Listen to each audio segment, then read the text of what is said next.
Hola, bienvenido al Ojo que te mira. Hoy te traemos dos historias muy peculiares relacionadas a la naturaleza. Si creías que los árboles son simples elementos de las áreas verdes, estás equivocado. Primero te traemos un relato literario relacionado a los bosques, que creemos que vas a disfrutar por su temática paranormal.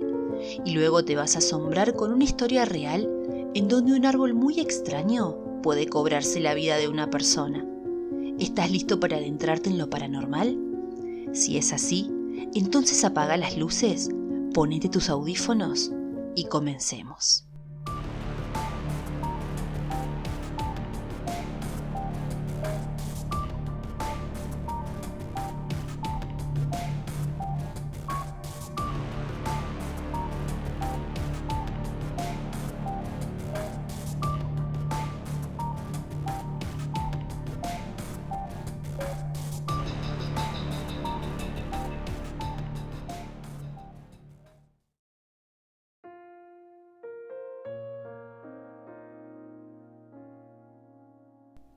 La primera vez que morí, no me di cuenta de lo que había sucedido. Vi la cara sorprendida de mi esposa ante mi cuerpo inerte. Sentí que sus manos me sacudían. Escuché sus gritos de incredulidad mientras yo no respondía. Vi a los paramédicos sacudir mi cabeza. El miedo me acompañó en mi camino a la morgue. Y el terror lo reemplazó cuando sacaron los escalpelos y bisturíes para comenzar una autopsia. Sentí un dolor que nunca antes había conocido cuando me abrieron y sacaron mis órganos. Sin embargo, aún era consciente. Cuando no se encontró nada extraño sobre mi muerte, comenzó mi entierro. Sentí cómo mi cuerpo fue enterrado en un agujero abierto y cómo pusieron un árbol sobre mí.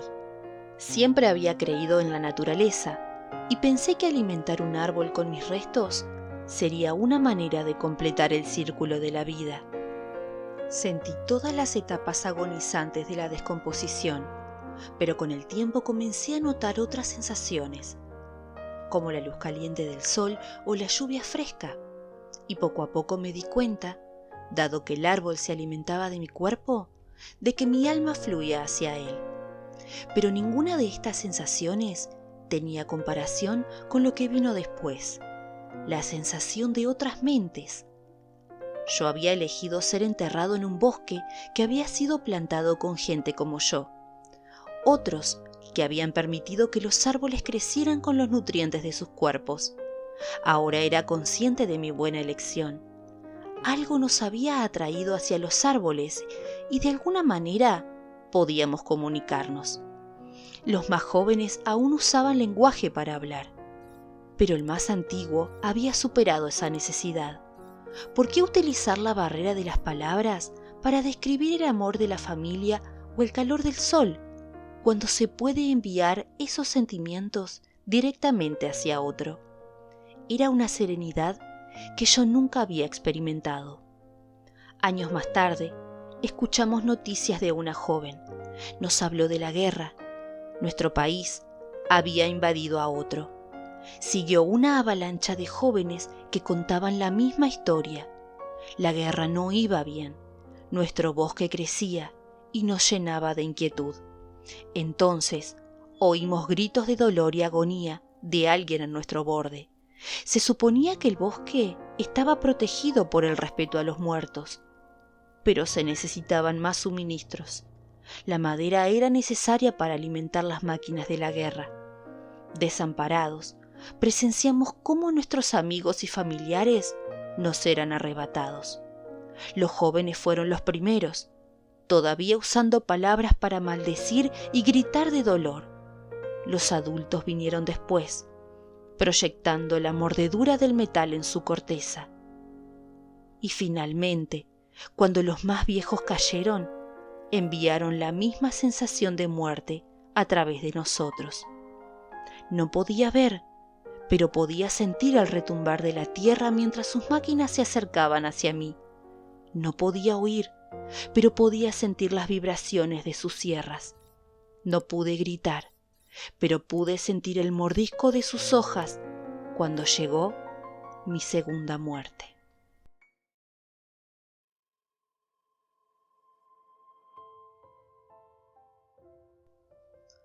Una amiga me contaba que cuando era niña, pasando a la adolescencia, un árbol se enamoró de ella. El árbol se encontraba a solo unos metros de su escuela y a ella le encantaba ir y sentarse a su sombra. Al principio con sus compañeros, después sola. Cuando salió de la primaria y entró a la secundaria, incluso pasaba a hacer la tarea bajo la hermosa sombra de su árbol. Más adelante, llegó hasta salirse de su casa antes para pasar a estar un rato bajo su árbol antes de entrar a clases. Después comenzó a hablar con él como si fuera un amigo. Ella dice que no recuerda si el árbol le hablaba, pero recuerda que cuando hablaba con él, los problemas se solucionaban. Casi al terminar la secundaria conoció al que ahora es su actual esposo, y obviamente dejó de visitar con tanta frecuencia dicho árbol. Poco a poco, la salud de la joven se vio afectada. Se sentía cansada, con dolor de cabeza. No tenía hambre y por las noches tenía un poco de fiebre, sin llegar a ser en exceso. Su familia la llevó a diferentes médicos y no podían encontrar la causa del malestar, hasta que un día, esperando consulta, iniciaron una conversación con una señora de edad avanzada, quien les dijo que lo que tenía esta chica no era cosa de médicos, que la llevaran a su casa a determinada hora para que la leyera y supiera lo que tenía. La mamá de mi amiga no era creyente de cosas así, pero la desesperación de ver cómo su hija era consumida en vida la llevó a hacer caso y la llevó con la curandera.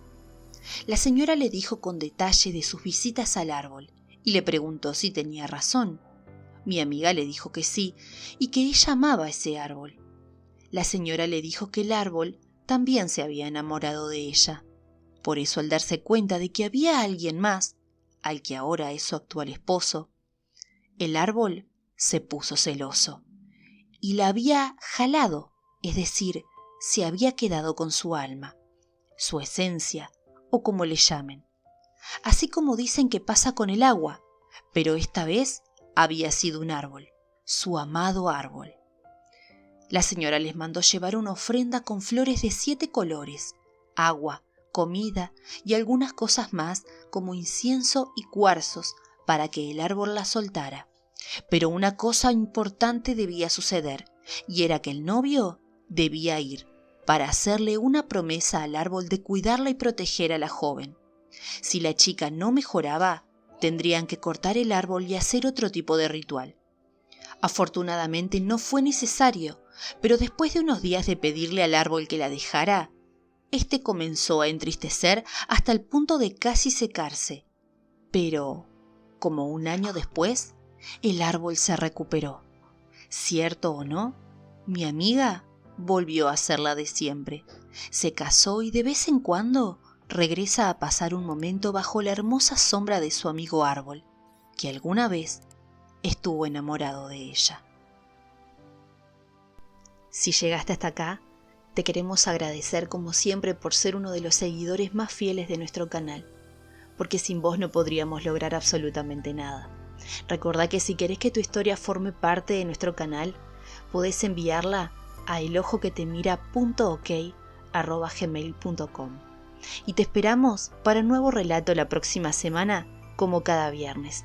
Y ahora sí, como siempre te decimos, chao, hasta la próxima.